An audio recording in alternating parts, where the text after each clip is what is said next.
रोखठोक वार्तांकन, रोखठोक बातमी।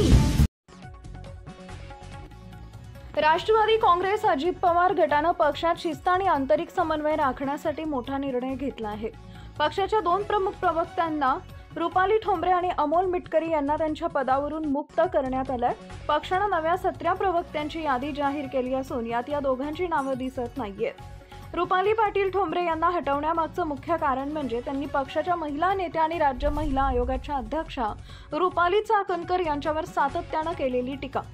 फलटण येथील महिला डॉक्टरच्या आत्महत्येच्या प्रकरणात ठोंबरे यांनी महिला आयोगावर दुर्लक्ष केल्याचा आरोप केला होता।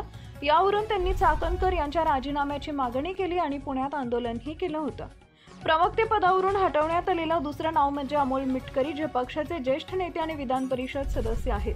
त्यांच्याबाबत अधिकृत कारण स्पष्ट झालेलं नसलं तरी गेल्या काही दिवसातील त्यांच्या वादग्रस्त वक्तव्यांमुळे पक्षाची प्रतिमा धोक्यात आली असल्याची राजकीय वर्तुळात चर्चा आहे। त्यामुळेच नव्या यादीत मिटकरी यांना स्थान देण्यात आलेलं नाही। अजित पवार गटाने जाहीर केलेल्या नव्या प्रवक्त्यांच्या यादीत हेमलता पाटील, प्रतिभा शिंदे यांच्यासह आणखी 15 नवी नावे समाविष्ट करण्यात आली आहेत। या नव्या नियुक्त्यांमधून पक्षाने शिस्त, संघटन शक्ती आणि माध्यमांवरील वक्तव्यांवर नियंत्रण प्रस्थापित करण्याचा प्रयत्न केल्याचं दिसून येत आहे। महाराष्ट्रातील महत्त्वाच्या आणि ताज्या बातम्या पाहण्यासाठी आमच्या जय हो न्यूज चॅनलला सबस्क्राइब करा आणि बेल आयकॉन प्रेस करा।